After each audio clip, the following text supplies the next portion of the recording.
Hello, my beautiful friends. Today's video is about why we attract emotionally unavailable partners, what happens when we do that, and what to do about it. Watch this video.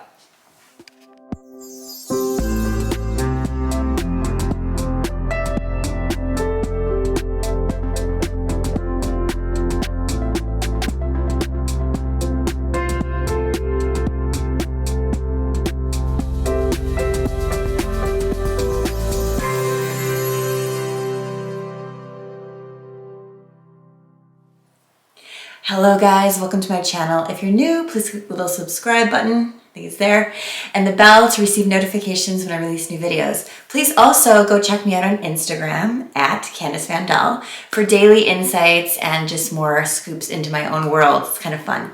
Also, I want to mention the little join button. If you join, you become a YouTube member. There's a whole bunch of perks you can check out there. So please do that if you're interested. I want to jump in today of why we attract emotionally unavailable people. Of course, all my videos kind of come from not only my own experiences, but the insights I gain from the sessions I have all week long. And this morning I had two back-to-back that had the same scenario. So I just felt like it was meant to be, and I'll jump right in. One of the things we forget about when we're going into a relationship, well, two of the things. Number one, if we are not yet integrated with our inner child, there is a part of us that is emotionally unavailable to the most intimate part of us.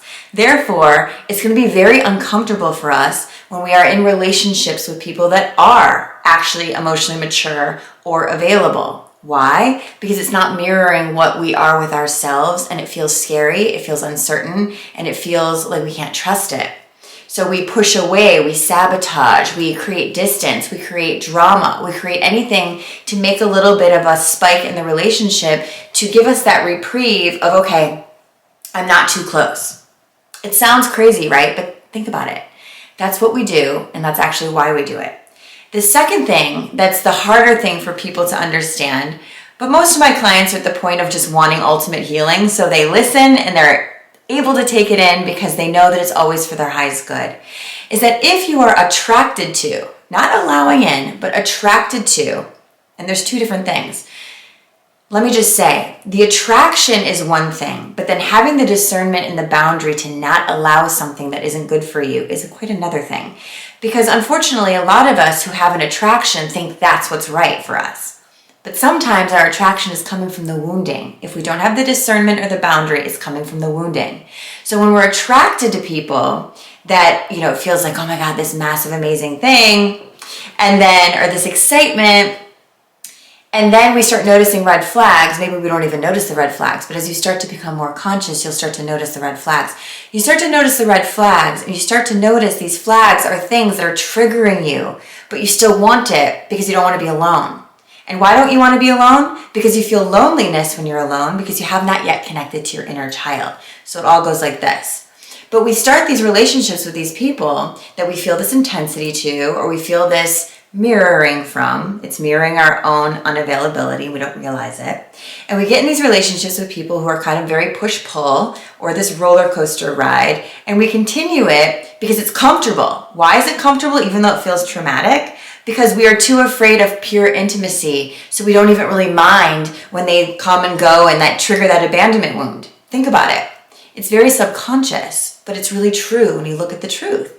The truth is, if you're not integrated with your inner child and you're not fully emotionally intimate with yourself, you're not going to feel emotionally comfortable with someone else being so attached in a healthy way. You're going to actually subconsciously choose insecurely attached people like yourself so that you can continue the relationship and continue the dynamic that feels safe and comfortable even though it doesn't feel safe and comfortable, if that makes sense. On a deeper level, that's all that you can handle until you've done that deep inner child work to be very present with your inner child in an unconditional way. What that looks like is shadow work. If you guys want to do shadow work and you want to check out my course that's coming out next year, you can get on the waiting list below. But what that means with shadow work is reclaiming all parts of ourselves as whole. And when we reclaim all parts of ourselves as lovable, we don't put up with anything less than that because we're not putting up with less than that inside our own inner being. It's kind of annoying, isn't it? But it's kind of also awesome, that it all always comes back to you.